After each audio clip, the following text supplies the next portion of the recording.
이사야서 제31강입니다. 우리와 함께 하시는 하나님이라는 제목으로 우리 이사야서 41장 말씀을 강의하도록 하겠습니다. 이제 이사야서 41장 말씀은요, 이 마태복음에 있는 말씀들하고 굉장히 많이 겹치는 부분들이 있습니다. 하나님께서 이 이사야서 전반부 39장을 통해서 구약 성경에 있는 내용들을 다 다루시고, 그 다음에 40장부터는 이제 신약 시대에 40장부터 66장까지 총 27장은 신약 시대에 하나님께서 이루어 주실 것들, 그리고 하나님께서 이스라엘에게 하실 말씀들에 대해서 적어 놓으신 그런 하나님의 말씀입니다.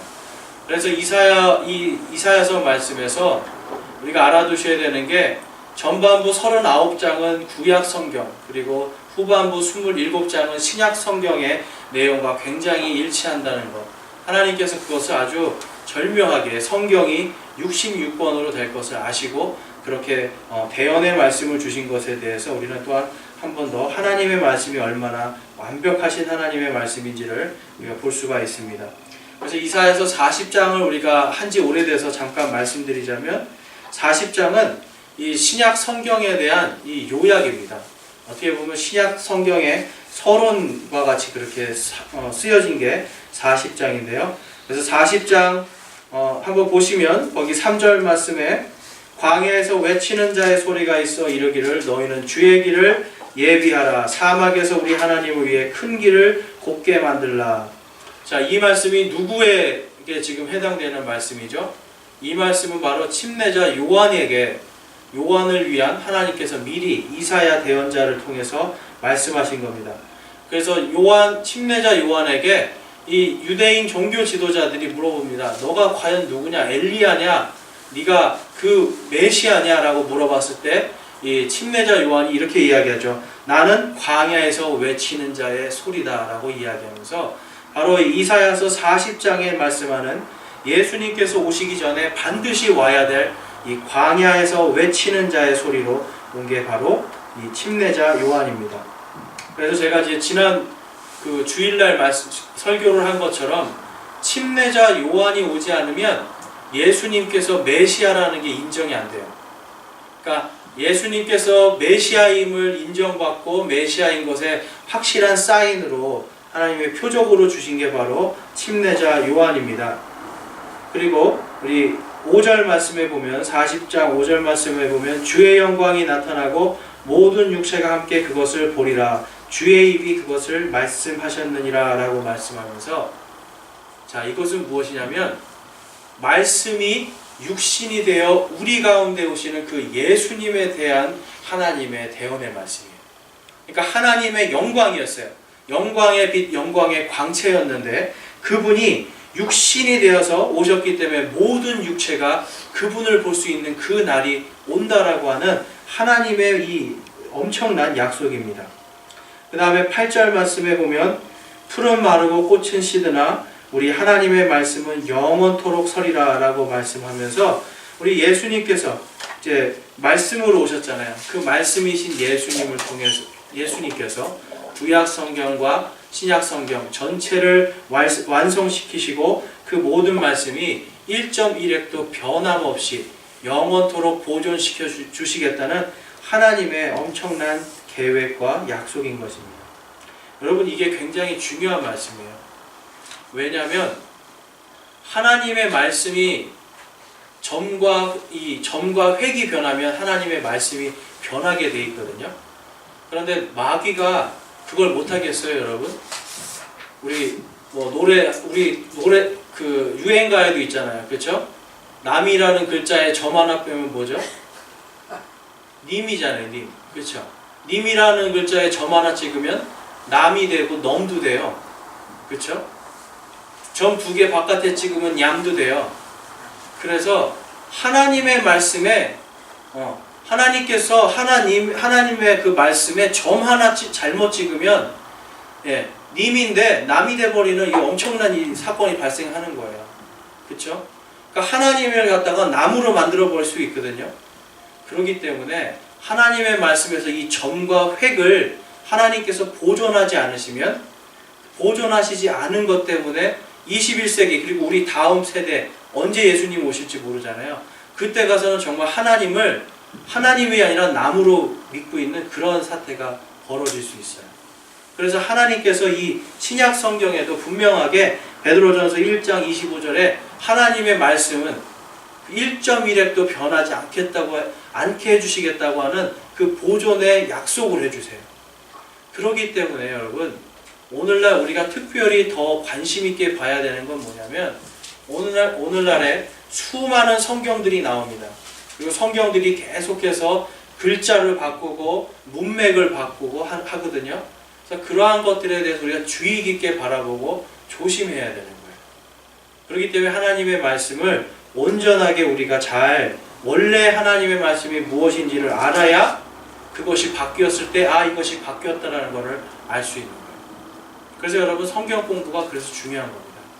하나님의 말씀을 우리가 배울 때 있어서 이 하나님의 말씀이 온전한 하나님의 말씀으로 처음에 기초교리들을 잘 배워야만 그것을 다음 세대에 가서도 잘못된 것은 잘못됐다고 얘기해 줄 수 있는 그러한 우리 어른들이 될 수 있는 거예요. 자, 이제 이사야서 41장으로 가면요. 자, 이사야서 41장에서는 제가 아까 말씀드린 것처럼 이 마태복음하고 굉장히 비슷한 내용이 많이 나오는데요. 무엇이냐면 왕으로 오신 예수 그리스도, 왕으로 오신 바로 그리스도에 대해서 말씀하고 있기 때문입니다. 그래서 하나님께서 온 우주 만물에, 특별히 이 땅에 있는 이러한 권세들, 왕과 이러한 권세들까지도 하나님께서 다 주관하시는 만왕의 왕이시고 만주의 주이신 그 하나님에 대해서 41장에서 아주 간략하게 한번 말씀해 주는 거예요. 이 41장 말씀을 통해서요, 그 다음에 하나님은 이 말씀이 더 어떤 말씀인지를 이 뒤쪽에 가서 더 자세하게 이제 알려주시는데요. 그래서 제가 오늘 나눠드린 유인물에 보면 이제 이 10절 말씀에 보면 너는 두려워하지 말라라고 말씀하면서 우리가 누구를 두려워해야 됩니까? 이 땅을 살아가면서 만왕의 왕이신 만주의 주이신 우리 주 예수 그리스도를 두려워하고 하나님 아버지를 두려워할 수 있어야 돼요. 또한 우리 안에 내주하셔서 우리의 모든 것들을 알고 계시는 성령 하나님에 대해서 두려워할 수 있어야 됩니다. 자, 그래서 41장에 제가 거기 나눠놓은 거 보시면 1장 1절에서 41장 1절에서 4절까지 말씀. 이제 41장의 전체 내용은 만왕의 왕으로 오실 메시아, 그 다음에 마태복음은 만왕의 왕으로 오신 그리스도와 그리고 앞으로 오실 그리스도에 대해서, 메시아와 그리스도는 같은 말입니다. 그래서 그 그리스도에 대해서 쓰고 있는데요. 1절에 나오는 이 섬들, 이거는 성경의 섬들은요, 여러분, 이 대륙을 말을 해요. 그러니까 대륙, 하나님의 저 높은 하나님께서 보실 때는 엄청난 이 아시아의 대륙도 섬들로 보일 수 있고, 그 다음에 이 미국이라는 큰 대륙도, 아메리카 대륙도 섬들로 보일 수 있잖아요. 그래서 성경의 관점에서 섬들이라는 말이 나올 때는 이 전체 대륙들을 이야기할 때가 많다는 거 알아주시면 좋고, 2절 말씀에 보면 이제 이 동쪽으로부터 의로운 사람을 일으키시고라는 말씀이 있습니다. 여러분, 이것 때문에 생긴 이단이 뭐예요? 이것 때문에 생긴 이단이 바로 하나님의 교회예요. 우리 구파발에 있죠? 하나님의 교회, 바로 안상홍 증인의 이 안상홍이라는 사람이 바로 이 동방의 의인으로 태어났다 이렇게 얘기하는데 그것은 전혀 맞지가 않습니다. 왜냐하면 45장에 한번 가보시면 45장에 한번 가보실게요. 이사야서 45장에 가면 거기에 보면 주가 자신의 기름 부음 받은 자 고레스에게 이같이 말하노라 라고 말씀하면서, 이 고레스는 어디의 왕이냐면요, 이스라엘의 동쪽, 지금의 이란 지역이에요. 그러니까 페르시아 제국의 왕이거든요. 엄청나게 큰 왕이었어요. 그래서 이 고레스 대왕이라고 부릅니다. 그러니까 이 고레스 대왕에 대해서 지금 태어나기 약 한 150년 전에 이사야가 하나님께 영감을 받아서 이사야서 41장에서 동방의 의인을 하나님께서 부르신다라고 지금 이렇게 선포하고 있는 거예요. 만약에 이것이 메시아, 이것이 만약에 예수님이라고 한다면 그 다음의 말이 맞지가 않습니다. 왜냐하면 2절 말씀에 보실게요. 41장 2절 말씀. 누가 동쪽으로부터 의로운 사람을 일으키고 그를 불러 자기 발 앞에 이르게 하였으며. 자, 여기서 여러분들 알아두셔야 되는 게 이건 지금 의문형이에요. 물어보는 거예요. 누가 그랬냐는 거예요. 누가 동쪽으로부터 의로운 사람을 일으키고 그를 불러 자기 발 앞에 이르게 하였으며 그 앞에 민족들을 주어 그로 하여금 왕들을 다스리게 하였느냐.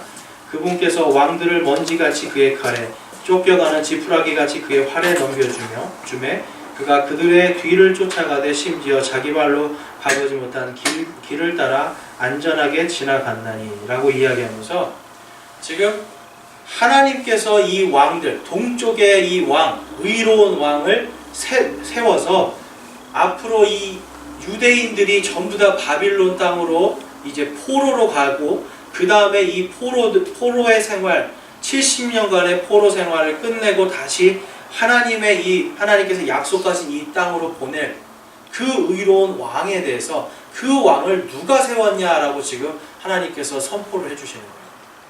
그러니까 그 왕을 다스리고 그 왕을 세우시는 분은 하나님이시다라는 것을 이야기하는 거지. 이게 동쪽의 의인, 동방의 맨 끝에 대한민국, 그 대한민국의 그 의인이 바로 안상홍이다라고 하는 말은 말이 안 되는 거죠. 그럼 그 안상홍이 그 다음에 물론 왕들을 다 없애고 죽이고 이러한 일들을 해야 된다는 거잖아요. 그런 뜻이 아니라 이것은 바로 하나님께서 모든 왕들을 다스리는 만왕의 왕이시라는 것을 지금 이사야 대언자는 말씀하고 있는 겁니다. 그리고 4절 말씀에 보면 이제 마지막 세대와 첫째 세대에 대해서 그들을 부르는 말씀이 있습니다. 나 주가 마지막 세대와 함께 첫째 세대를 불러내었나니 내가 곧 그니라 라고 말씀하면서 모든 세대들을 거쳐서 여러분 세대들을 마지막 세대와 첫 세대 이 모든 세대에 걸쳐서 처음과 마지막 알파와 오메가가 되시는 예수님께서 그 모든 것들을 역사 속에서 주관하시는 만왕의 왕이시라는 것을 지금 이 41장에서 말씀하고 있는 거예요. 자, 그래서 이 5절에서 8절 말씀에 보면 바로 그 아까 말씀드린 이러한 대륙들 모든 섬들이 바로 그 주에게 복종을 하고요. 그리고 주가 택하신 민족들에 대해서 말씀하고 있습니다. 그래서 8절 말씀에 보면 그러나 나의 종 너 이스라엘아 내가 택한 야곱아 나의 친구 아브라함의 씨야 라고 이야기하면서 이제 바빌론으로 이 땅에 있는 수많은 유대인들 이 야곱이 누구입니까? 바로 야곱의 이름이 이스라엘인데요. 이스라엘 민족들이 전부 다 뿔뿔이 흩어지고 포로로 잡혀가지만 결국 하나님께서 이 왕의 모든 이 땅의 왕들 권세들을 다 동원하셔서 그들을 다시 나의 친구이기 때문에 하나님께서 부르시는 내용이 바로 9절에 나와 있습니다. 내가 땅 끝에서부터 너를 데려오고 땅의 우두머리들로부터 너를 불러 내게 이르기를 너는 내 종이라 내가 너를 택하였으며 너를 버리지 아니하였느니라 하였노라 라고 말씀하는 거예요. 여러분 하나님께서는 결코 이스라엘을 버리지 않습니다. 그러니까 하나님께서는 여러분 결코 이스라엘을 버리겠다라고 말씀하신 게 성경 어디에도 없습니다. 그러니까 지금 저 이스라엘 중동 땅에 이스라엘이 있잖아요. 하나님께서는 그들을 거기에 괜히 놓으신 게 아니에요. 왜 그래요? 하나님께서 살아계심을 증거하기 위해서 하나님께서 역사에서 마지막 세대와 처음 세대 그 모든 세대들을 정말 온 땅의 끝에서부터 다 데려오시고 불러서 그 자리에서 하나님께서 살아계시고 마지막 역사하신 만왕의 왕 만주의 주이신 예수께서 오실 때에 그들에게 이 이스라엘을 통해서 예수 그리스도의 재림의 표적으로 지금 세워놓으신 거예요. 얼마 전에 보니까 이 브라질의 대통령이 이 전 세계의 사람들이 다 만류하는데도 불구하고 브라질의 대사관을 어디로 옮긴다고 그랬어요? 텔아비브에서 지금 예루살렘으로 옮기고 있어요.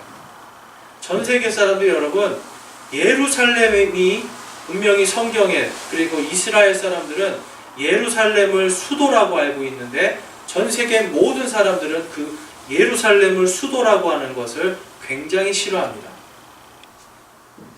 싫어해요. 왜 그래요? 영적인 흐름 속에서 예루살렘이 회복되면 이 땅의 끝이에요. 그러니까 마귀들은 이 땅의 권력들을 잡고 있는, 권세들을 잡고 있는 마귀들은 그거를 못하게 하기 위해서 하나님의 역사를 방해하기 위해서 그렇게 하거든요. 그렇지만 한편으로 깨어있는 자들, 영적으로 깨어있는 자들은 바로 이 예루살렘에 대해서 하나님께서 마지막 때에 심판의 표적으로 사용하신 이 예루살렘에 대해서 그들은 호의적인 마음을 가질 수밖에 없는 겁니다. 근데 여러분, 역대로 보면 이 유대인들을 핍박하고 탄압했던 역사, 이것이 세계의 역사와 같이 맞물려서 돌아갑니다. 로마 제국이 어땠습니까, 여러분? 십자군 전쟁을 통해서 명분상으로는 예루살렘을 탈환하는 거였지만 그때 많은 유대인들을 죽였습니다. 예수님을 죽인 자들이라고 해서 유대인을 죽였어요. 그 다음에 2차 세계대전의 독일의 나치들도 마찬가지로 유대인들을 엄청나게 죽였죠. 600만 이상을 학살을 했습니다. 그 다음에 공산주의권들, 그렇죠? 이 공산주의 국가들에서도 엄청나게 많은 이 유대인들을 학살을 했습니다. 그래서 이 마지막 시대가 되면요, 여러분, 하나님의 이 말씀에 있는 일들이 이루어지지 않게 하기 위해서 점점점 강화되는 게 뭐냐면 두 가지입니다. 하나는 철저하게 이스라엘을 배척하는 것이고요. 이스라엘을 배척하는 나라들을 배척하는 거예요. 그런데 이스라엘이라는 나라를 도와주고 이 나라가 설 수 있도록 함께 지지해주는 나라들은 어떤 나라들입니까? 바로 민주주의 국가들이에요. 그래서 이 민주주의 국가들을 맞서서 이 땅에서 마귀가 사용할 수 있는 가장 강력한 무기는 여러분 사회주의입니다. 사회주의가 뭔가요? 사회주의는요, 여러분, 신이 없다예요. 신이 아니라 인간의 힘으로 이 땅에, 하나님의 말씀이 아니라 신은 죽었고 인간이 인간의 이성과 인간의 지성을 통하여서 이 땅에 이 유토피아, 낙원을 세울 수 있다라고 하는 바로 이 플라톤의 사상에서 나온 그 사상입니다. 그러니까 지극히 인본주의적인 사상인데 그 인본주의적인 사상의 끝은 무엇이냐면 바로 이 이스라엘에 대한 박해입니다. 우리 마태복음을 한번 보겠습니다. 이 마태복음 24장 한번 보실게요. 24장 먼저 한번 보겠습니다. 찾으실 수 있는 분들은 마태복음 24장을 한번 펴시면 좋겠습니다. 마태복음 24장 35절 말씀입니다. 우리 찾으신 분들은 함께 읽어보겠습니다. 하늘과 땅은 없어지겠으나 내 말들은 없어지지 아니하리라. 아멘. 이 말씀을 하면서 지금 이제 이 이사야서 40장에 있었던 말씀들에 대해서 지금 말씀을 하고 있는데요. 이 29절과 30절에 보면 이렇게 30절에 보면 그때의 사람의 아들의 표적이 하늘에서 나타나고 그때의 땅의 모든 지파가 애곡하며 사람의 아들이 권능과 큰 영광을 가지고 하늘의 구름들 가운데서 오는 것을 보리라 말씀하면서 이제 예수님의 재림에 대해서 말씀하고 있는 거예요. 그러니까 예수님의 재림에 대해서 지금 말씀하면서 25장으로 가보겠습니다. 25장 31절 보실게요. 네. 31절에 보면 사람의 아들이 자기의 영광 중에 모든 거룩한 천사와 함께 올 때에 자기의 영광의 왕자에 앉아서 이제 이것이 무엇이냐면 예수님이 오신 다음에 이 땅에 지금 7년 대환란 속에서 살아남은 자들에 대한 심판이에요. 그러니까 7년 동안에 거의 지옥과 같은 엄청난 재앙이 내리는데 거기에서 살아남은 사람들에 대한 지금 이야기를 지금 예수님께서 그때 어떤 일이 일어날 것인가를 지금 말씀하시는 거예요. 34절 보겠습니다. 32절에 모든 민족들을 자기 앞에 모으고 목자가 염소들로부터 자기 양들을 갈라내듯 그들을 일일이 분리하여 양들은 자기 오른편에 두되 염소들은 왼편에 두리라. 이 말씀 때문에 여기 나오는 이 심판을 우리가 줄여서 양과 염소의 심판이다라고 이야기합니다. 그러니까 양과 지금 염소로 나누시는 거예요. 그래서 그때 왕이 자기 오른편에 있는 자들에게 이르되 보라 내 아버지께 복받은 자들아 라고 이야기하면서 오른편에 지금 누가 있죠? 양들, 양의 민족들에게 지금 말씀하시는 거예요. 세상의 창건 이후로 너희를 위하여 예비된 왕국을 상속받으라 라고 이야기하면서 양 민족들에게 지금 하나님의 왕국, 지금 천년 왕국에 들어갈 수 있도록 그들을 하나님께서 구원해 주시는 말씀이 나옵니다. 거기서 이제 40절 말씀 한번 볼게요. 왕이 그들에게 대답하여 이르되 진실로 내가 너희에게 이르노니 너희가 이들 내 형제들 중에서 가장 작은 자 하나에게 그것을 하였은즉 내게 하였느니라 라고 말씀해요. 그 앞절에 무엇을 말씀하냐면 내가, 그러니까 예수님이 그 양민족들한테 얘기하는 거예요.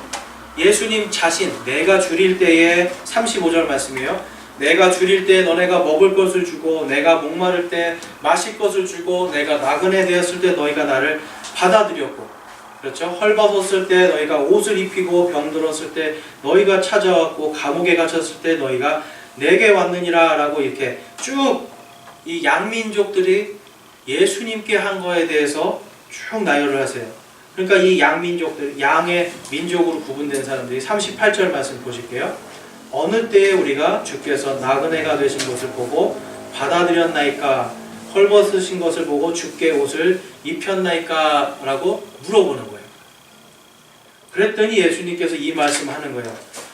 예수님께서 말씀하시는데 진실로 내가 너희에게 이르노니 너희가 이들 내 형제, 자 이들 내 형제가 누구죠? 바로 예수님의 내 형제들 이스라엘 백성을 이야기하는 거예요.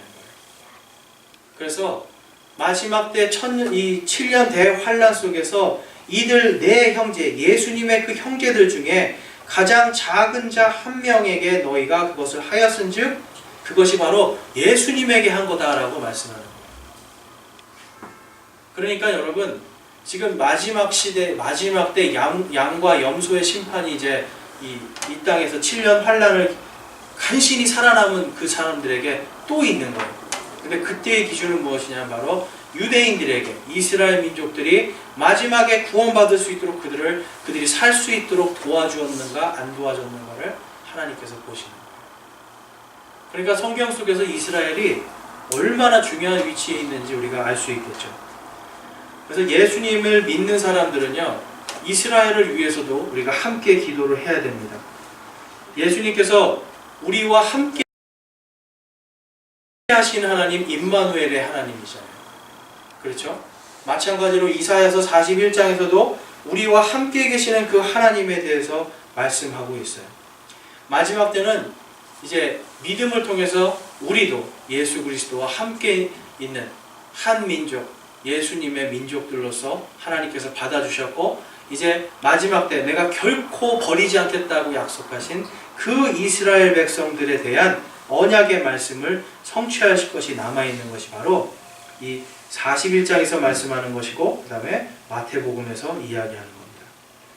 자, 그래서 이 41장, 다시 이사야서 41장, 우리 맨 밑에 보시면 41장 28절 말씀에 한번 보면 27절 말씀입니다. 27절 말씀에 보면 처음이신 이가 시온에서 이르기를 보라, 그들을 보라 하리라. 내가 좋은 소식을 가져오는 자들을 예루살렘에 주리라 라고 말씀합니다.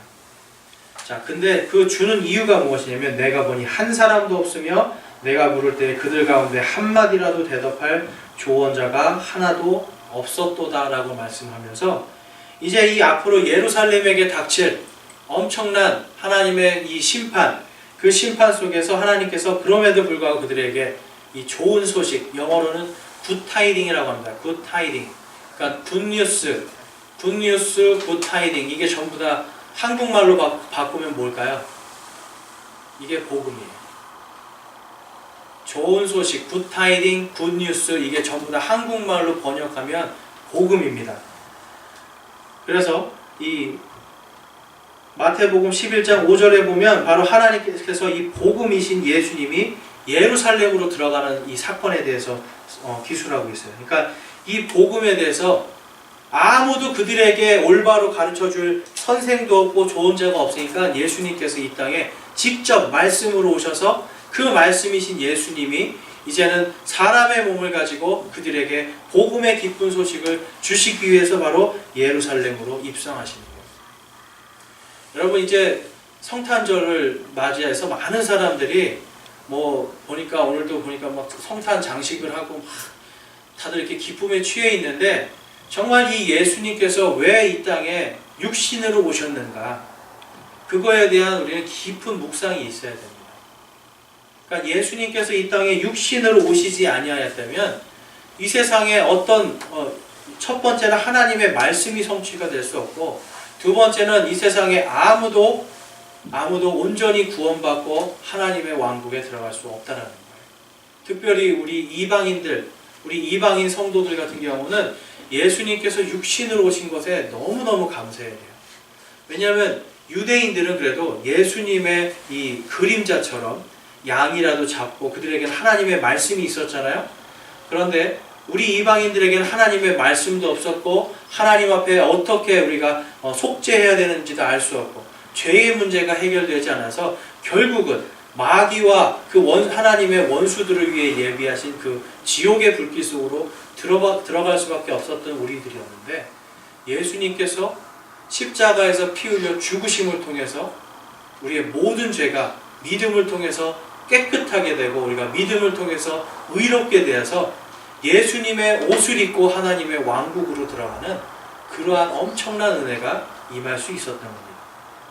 그렇기 때문에 여러분, 우리에게 이 오신 복음, 하나님의 말씀에 대해서 우리는 특별히 12월 달에는 더 깊이 묵상하시고, 여러분, 날마다 우리가 예수님의 생일, 예수님의 태어나신 것을 우리가 기뻐할 수 있어요. 특별히 12월 달만 하는 게 아니라 날마다, 정말 매주 예배 드릴 때마다 예수님께서 태어나신 것이 너무 감사합니다, 이렇게 우리가 기도할 수 있어야 돼요. 그렇기 때문에 이 이사야서에서 말씀하시고, 그 다음에 이 마태복음에서 얘기하는 우리와 함께 하신 하나님, 만왕의 왕, 모든 이 시대와 시대를 다 주관하시는 만왕의 왕이신 하나님, 그리고 모든 이 땅에 있는 모든 권세들, 권력들을 다 주관하시는 만주의 주님이신 우리 예수 그리스도의 탄생에 대해서 우리는 날마다 묵상하고 감사해야 될 줄을 믿습니다. 우리 아까 말씀드리던 이 동쪽의 의인과 그 다음에 이 뒤쪽에 보면 북쪽의 통치자, 25절에 보면 북쪽의 통치자라는 말씀이 나옵니다. 이사야서 41장 25절에 보면, 보라 너희는 아무것도 아니고 24절부터 읽겠습니다. 보라 너희는 아무것도 아니고 너희 일은 헛것이며 너희를 택하는 자는 가증한 자니라 라고 얘기하면서, 이스라엘 백성들이 아무리 우상에게 빌고 세상의 권력에게 기대어도 그것이 다 헛것이다 말씀하는 거예요. 그 다음에 25절에 내가 북쪽으로부터 한 사람을 일으켰은즉 그가 오리라. 그가 해 뜨는 곳에서부터 내 이름을 부르며 회관죽 위에 임하듯 토기장이가 진흙을 밟는 것 같이 통치자들 위에 임하리라 라고 말씀하면서, 북쪽에서 오는 이 한 통치자에 대해서 이야기합니다. 그런데 어디에서 온다고 그러죠? 해 뜨는 곳에서부터 온다고 그래요. 이 사람이 누구냐면 바로 이 바빌론의 왕, 바로 고레스에 대해서 지금 말씀하고 있는 거예요. 그러니까 하나님께서 이 동쪽의 의인, 그 사람을 일으키셔서 이 북쪽을 통해서 바로 이 바빌론 제국이 이스라엘과 그 다음에 온 사마리아와 그리고 유대 땅을 다 점령해서 통치하는 일을 하나님께서 이루시겠다라고 작정하신 거예요. 왜 그랬을까요, 여러분? 이유는 딱 한 가지입니다. 유대인들이 하나님을 버렸기 때문에. 예레미야 선지자가 이 유대 왕국이 망할 때 엄청나게 웁니다. 예레미야 선지자의 이 대언자의 별명이 눈물의 대언자잖아요. 그가 엄청나게 울면서 이 유대 민족들에게 우상을 버리고 하나님께로 돌아오라, 하나님께로 돌아오라 외쳤지만, 유대인들의 이 제사장들 그리고 종교의 지도자들은 전부 다 하나님이 아니라 그들은 하나님을 믿는다고 했으나, 주여 주여 했으나 그들이 믿었던 것은 전부 다 헛것들이었고 우상들이었습니다. 왜냐하면 그들은 세상의 권력과 결탁하여서 하나님을 버리고 세상의 힘을 쫓아갔어요. 유대의 번영과 유대 민족의 이 하나님께 받은 이 선민으로서의 그 복을 바라는 기복주의, 번영주의로 그들의 이 신앙이 완전히 변화되면서 하나님이 보실 때는 탐욕이 우상숭배라고 했잖아요. 하나님이 보실 때는 그들이 했던 것들이 다 우상숭배였다는 거예요. 그래서 우리 이사야서 44장 28절로 한번 가보시면 이렇게 말씀합니다. 고레스에 대하여 이르기를 그는 내 목자라 내가 그를 기뻐하는 모든 것을 행하리라 하고 예루살렘에게는 이르기를 너는 세워지리라 하며 성전에게는 이르기를 내 기초가 놓이리라 하는 자니라 라고 말씀하면서 이 고레스를 통하여서 지금 고레스가 태어나기 약 150년 전이거든요. 100년에서 150년 전인데 이때 지금 하나님께서 이 고레스 대왕에 대해서 이 예언을 하시는 거예요. 자, 여러분 성경이 왜 무서운 책인지 아세요? 하나님께서 이름과 정확한 때에 대한 것들을 말씀하실 때는 그것은 굉장히 속히 이루어집니다. 속히 이루어지는 거예요. 그래서 이 고레스 대왕을 통해서 하나님께서는 이제 유대 땅에 있는 모든 민족, 이 유대인들 그리고 이스라엘 백성들을 다 포로로 잡혀가고 그들의 황폐한 땅에서 살게 하시는 거예요. 그 이유에 대해서 이제 좀 더 구체적으로 말하면 굉장히 시간이 긴데 딱 한 가지입니다. 계산을 해보면 70년이라는 이 시간이 뭐냐면 유대인들이 70번의 희년을 지키지 않았기 때문에 그래요. 50년마다 희년을 해서 땅이 쉬게 해야 되는 게 유대인의 법이었어요. 유대인들은 땅을 자기 개인적으로 사고 파는 게 아니었어요. 돈을 주고 빌리는 개념이에요. 그리고 50년째가 되면 희년이다. 그래서 모든 게 회복되는 거예요. 땅도 쉬어야 되고요. 사람도 쉬는 거예요. 1년 동안은 얼마나 믿음이 커야지 할 수 있겠습니까? 그런데 그것을 이들은 무려 70번 동안을 지키지 않았어요. 그래서 그것에 대해서 하나님은 정확하게 70년으로 그것을 갚으셔서 이스라엘 땅이 쉬게 만들어 버리십니다. 그들의 믿음이 돌아서고 그들이 하나님에 대한 이 말씀에 대한 순종이 없었기 때문에 그거에 대한 정화의 시간으로 하나님께서 70년이라는 시간을 쓰시는 거예요. 그래서 이방인 고레스 이 대왕을 통해서 다시 유대인의 땅의 기초를 놓고 성전의 기초를 놓는 일을 하나님께서 70년 후에 606년에 잡혀가거든요. 그리고 70년 후인 536년에 이 고레스 대왕이 칙령을 내려서 유대인들은 돌아가라 해서 수룹바벨이라는 사람이 와서 수룹바벨이 제2성전을 짓습니다. 이게 바로 유대인의 제2성전이에요. 이것이 전쟁과 여러 가지 수모로 인해서 무너졌던 것을 헤롯 대왕이 다시 세워서 그거는 헤롯 대왕의 성전인데요. 그거는 이제 완전히 다 무너진 게 아니고 보수만 한 성전이에요. 그런데 성경에서는 이제 마지막 때 제3성전이 세워져야 된다라고 말씀하잖아요. 그걸 누가 세우겠습니까? 이스라엘 백성이 세우는 거예요. 그렇기 때문에 하나님께서는 마지막 예수 그리스도의 재림을 위해서 이스라엘을 저 땅에 그 민족을 회복시키시고 이제 제3성전을 세움으로 인해서 성경의 모든 것 마지막에 마침표이신 예수님의 재림에 대한 것을 지금 준비하고 있는 겁니다. 그래서 여러분 이 고레스 대왕이라고 하는 이 이야기가요 실제적인 역사예요. 실제적인 역사. 이 사람이 얼마나 유명하면 전 세계의 역사 속에서도 고레스에 대해서 키루스라고 이야기하거든요. 키루스 2세, 키루스, 사이러스 더 그레이트이라고 해서 더 그레이트라는 칭호가 들어간 대왕이 몇 명 없습니다. 알렉산더 더 그레이트예요. 그러니까 엄청난 대왕을 하나님께서 미리 준비하시고 그를 통해서 이스라엘이 정화되고 회복되게 다 예비하신 거예요. 그러니까 하나님의 말씀은 1.1획도 변함이 없고요. 단 하나도 변하지 않고 영원토록 그 말씀은 지켜지고 성취가 되는 것을 우리는 알 수가 있습니다. 그 70년에 대해서 또 하나님은 예레미야를 통해서 이 기원 전입니다. 제가 오타가 있네요. 기원 전 628년입니다. 예수님이 태어나기 약 628년 전에 예레미야 대언자를 통하여서 25장 11절에 그리하여 이 온 땅은 폐허가 되고 놀랄 일이 되며 이 민족들은 70년 동안 바빌론 왕을 섬기리라 라고 말씀하면서 여러분 지금 아직 바빌론 왕이 오지도 않은 때였어요.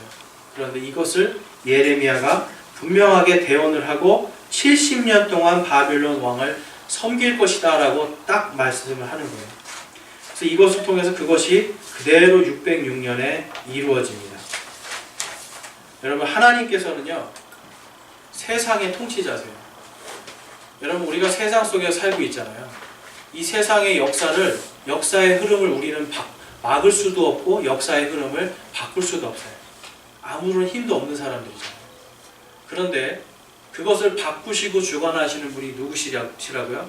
바로 우리 주 하나님이신 거예요. 특별히 이 온 땅에 말씀으로 오신 예수 그리스도께서 바로 그 일을 하실 수 있는 겁니다. 그래서 다시 한번 41장으로 돌아가시면 41장 17절 말씀입니다. 41장 17절 말씀 보면, 가난하고 궁핍한 자들이 물을 구하되 물이 없어 그들의 혀가 갈증으로 인하여 힘을 잃을 때에 나 주가 그들의 말을 듣고 나 이스라엘의 하나님이 그들을 버리지 아니하리라. 내가 높은 곳에 강을 내고 골짜기 한가운데 샘들을 내며 광야를 물 연못이 되게 하고 마른 땅을 물이 흐르는 샘이 되게 하리라. 내가 광야에는 백향목과 시타나무와 은메와와 기름나무를 심고 사막에는 전나무와 소나무와 회양나무를 함께 두리니 이로써 주의 손이 이것을 이루고 이스라엘의 거룩한 이가 그것을 창조한 것을 그들이 보고 알며 깊이 생각하고 함께 깨달으리라 라고 말씀하면서, 이사야서 7장 말씀에 있는 그러한 사막의 샘이 흐르고, 여러분 그런 노래 들어보셨어요? 우리 사막에 샘이 넘쳐 흐르리라 사막에 꽃이 피어 향기 나리라 하는, 이게 이제 누가 만들었는지 작곡 미상의 곡인데요. 이스라엘 민족들은 이 노래를 굉장히 좋아합니다. 왜냐하면 이게 바로 이스라엘의 회복이고요. 하나님 왕국이 이 땅에 세워지는, 하나님의 뜻이, 왕국이 임하옵시고 하늘의 뜻이 하늘에서 이루어진 것처럼 땅에서도 이루어지리다 하는 그 말씀에 대한 확실한 아멘으로서 나타나는 게 바로 오늘 17절에서 20절까지의 말씀입니다. 아직 이것이 이루어지지 않았죠, 여러분. 이것이 이루어질 때가 언제냐면 예수님께서 이 땅에 강림하셔서 이 땅에 한 예수 그리스도께서 통치하시는 그 왕국이 세워질 때는 이것이 이루어지는 거예요. 그래서 이스라엘 사람들은 이 이사야서의 이 말씀을 읽고 위로를 얻었어요. 포로 생활 동안 위로를 얻었고, 그 다음에 이 유대인들이 나치의 그 아우슈비츠 그 수용소에서 이 말씀을 읽고 위로를 받는 거예요. 지금도 이 사람들은 이 말씀을 읽으면서 위로를 받는 거예요. 아니, 언젠가는 메시아께서 오셔서 바로 이 이스라엘 민족이 하나님의 백성으로서 이 땅을 통치하는 그날이 오리라라는 걸 이들은 계속 소망하고 있어요. 그런데 이들이 소망하지 못하는, 잃어버린 것이 딱 한 가지가 있죠. 그것이 무엇이냐면 바로 우리 주 예수 그리스도께서 오셨다는 거예요. 이미 오셨다는 것을 이 성경이 증거하고 있는데도 불구하고 그들은 그것을 잃어버리고 그 역사에 대한 부분을 무시하고 아직도 받아들이지 않고 있는 겁니다. 그래서 여러분, 이제 아직 아까 우리 읽은 것처럼 예루살렘에 아직도 하나님의 말씀을 온전히 깨닫게 해줄 조언자들이 없어요. 그러면 어떻게 돼요? 예수님께서 예루살렘으로 다시 들어가셔서 그들을 깨우칠 날이 와야 되는 거죠. 그 깨우치는 날이 바로 7년 동안의 이 대환란을 통해서, 엄청난 환란을 통해서 하나님께서 이룰 줄을 믿습니다. 그 밑에 있는 예레미야서 10장 10절 말씀입니다. 프린트 모델. 그러나 주께서는 참 하나님이시니 그분은 살아계신 하나님이시요 영존하는 왕이시로다. 그분의 진노에 땅이 떨고 민족들이 능히 그분의 진노를 견디지 못하리로다. 우리 요한일서 5장 20절 말씀 함께 읽어보겠습니다. 2페이지 맨 밑에입니다. 또 하나님의 아들이 오셔서 우리에게 깨달음을 주사 우리가 진실하신 분을 알게 하셨음을 우리가 알며 또 우리가 진실하신 분 그분의 아들 예수 그리스도 안에 있음을 아노니 이분은 참 하나님이시요 영원한 생명이시니라. 아멘.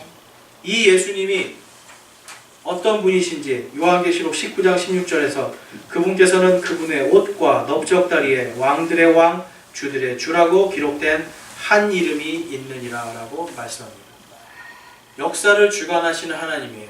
그런데 그 역사를 주관하신 그 주체가 누구시라고 요한계시록에서 말씀합니까? 바로 우리 주 예수 그리스도시라고 말씀합니다. 그분께서 육체를 가지고 이 땅에 오셔서 그 하나님의 영광을 인간들이 직접 보게 하셨고, 그 말씀을 통해서 그분의 십자가의 대속과 그리고 부활의 구속하심을 통하여서 이제 모든 민족들이 그분을 믿는 그 이름, 그분의 이름을 믿는 그 믿음을 통하여서 구원을 받고 빛 가운데로, 어둠 속에서 빛으로, 사망에서 생명으로 옮겨지는 엄청난 역사가 지금 이루어지고 있는 겁니다. 이것이 언제까지 이루어질지 아무도 모릅니다. 그런데 정말 내년 크리스마스가 또 올지 아무도 알 수 없어요. 예수님께서 언제 오실지 아무도 알 수 없습니다. 그렇기 때문에 우리는 주님께서 우리 교회들과 그리고 우리 성도들에게 주신 명령들에 따라서 말씀에 순종하는 삶, 거룩한 삶, 경건한 삶을 살기 위해서 더욱더 노력해야 됩니다. 때로는 국가의 권력이 그것을 막을 수도 있고요. 우리의 삶 속에서 국가의 어떤 경제나 이러한 상황들이 그것을 가로막을 수가 있습니다. 그런데 그것을 이기려면 바로 우리가 이 예수님, 우리가 믿는 이 예수님이 만왕의 왕이시고 만주의 주이심을 우리가 믿고 이분의 말씀대로만 살기 위해서 노력할 때 그분의 엄청난 은혜를 우리가 더 깊이 체험할 수 있는 것을 믿으시기 바랍니다. 오늘 말씀처럼 우리가 정말 이 41장에 있는 말씀들 집에 가셔서 다시 한번 보시면서 하나님께서 우리의 구원을 이루시기 위해서 얼마나 하나님께서 신실하게 그 모든 약속을 지키셨는지를 발견하고 그것을 통해 은혜를 받으시기를 주님의 이름으로 축원합니다. 우리 찬송